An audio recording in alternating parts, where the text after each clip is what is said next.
Welcome back. Thank you for staying with us. Newly appointed Deputy Commissioner of Police Wayne Showery says he is looking forward to his day in court to defend allegations made against him 1 year ago.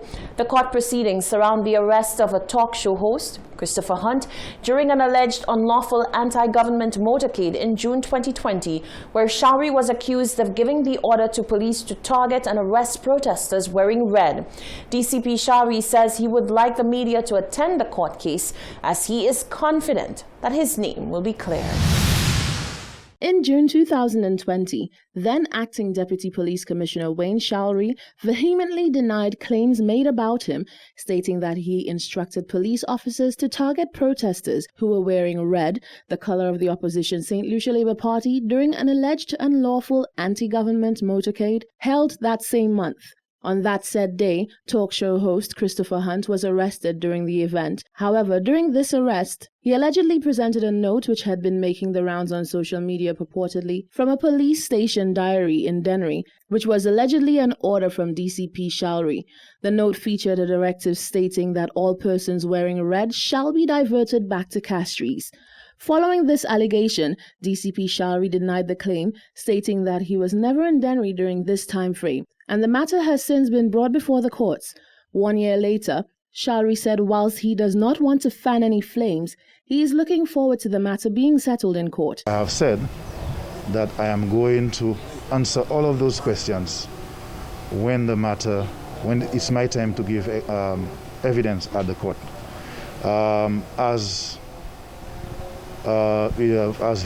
inflammatory as the station diary's story has been on my character, I do not now want to do the very same thing by basically speaking in the media about who I spoke to or who spoke to whom, okay, and thus doing the very same thing that has happened to me. I believe in the court environment, it would be duly looked at, and I expect that in my cross-examination, my entire discussion and conversations to the supervisor at Dennery will come out. The DCP went on to invite members of the press to attend the court cases. I invite you on that day to come to the trial.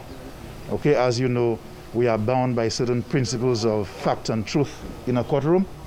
So this is where I would want to, for this circumstance, to be dissected and scrutinized. Although it has already been in the media, most inflammatory, nevertheless, I'm not going to add more flames to it. Let us make it happen within a mechanism that the law allows us, okay, in a courtroom. The allegations against the DCP led to him being accused of having political biases against the SLP. Reporting for Hot 7 News, I am Rochelle Gonzalez.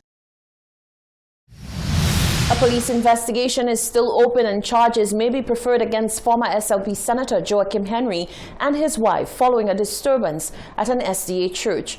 Attorneys for the Henrys say this is a politically motivated matter, with the UWP government using state apparatus to do its bidding. Others, like former ICAR President Aaron Alexander, called for Henry's arrest and argued that the law should apply to the Henrys as it would to any average citizen. Here's what you had to say on this matter. I believe that's a matter to be resolved between two brethren.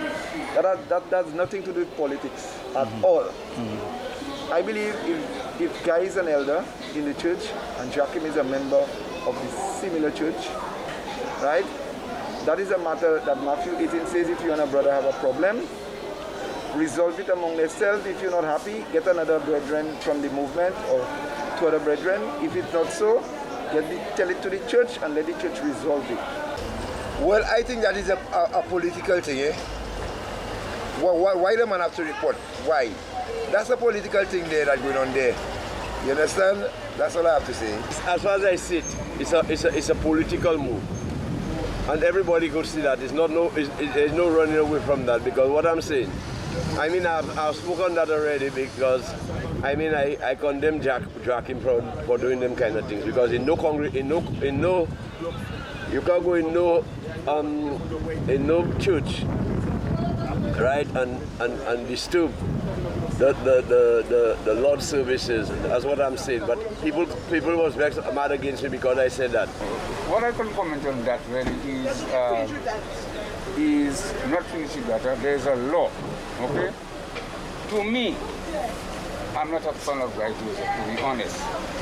But what I'm saying, if you have an issue with a man, at least you could let church over, man. Don't come into church and embarrass people and embarrass your own self. You understand? So when I look at it, I don't give him the right to do so. That's my opinion. My take is, if two persons are member of a religious organization, I think things supposed to be trashed out with the elders and what have you. But then if it go outside of the realms of the religious organization, it has to be some hidden motive or some hidden agenda by somebody else that they're not feeling satisfied with the ruling of the religious body. Right, that's most I can say because I don't know the fine details.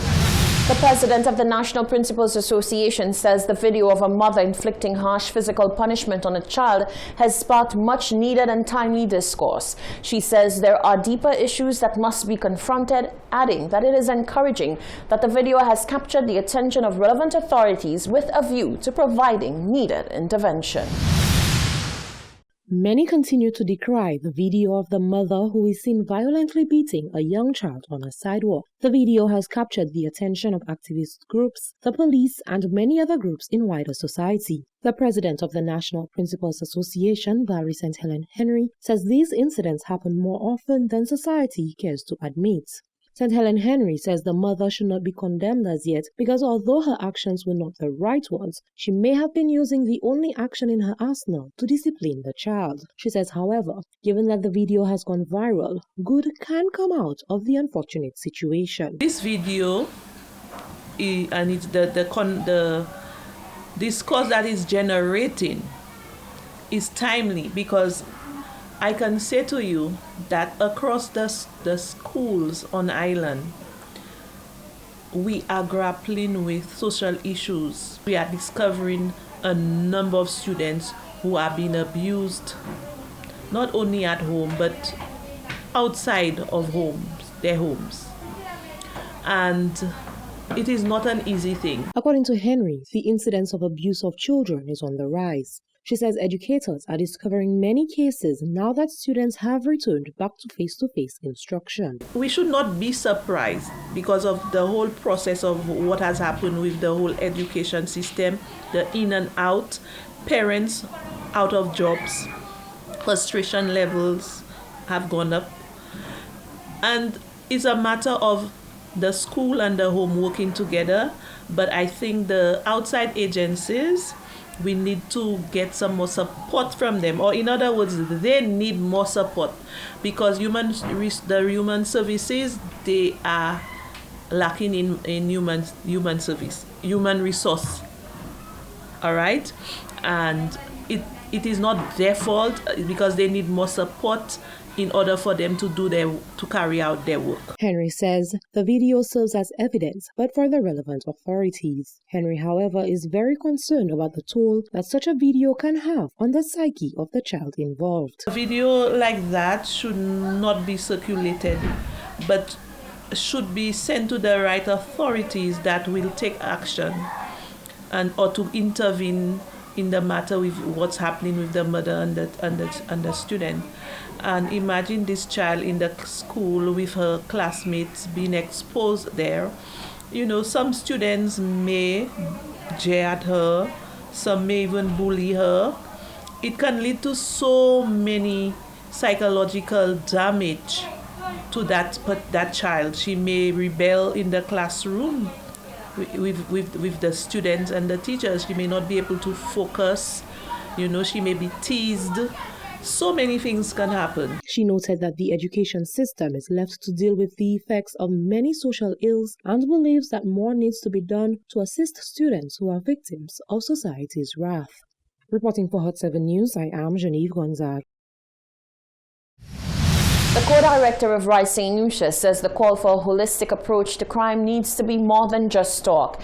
He says it is for that reason that the organization has been visiting various communities where gang violence and violence in general is prevalent.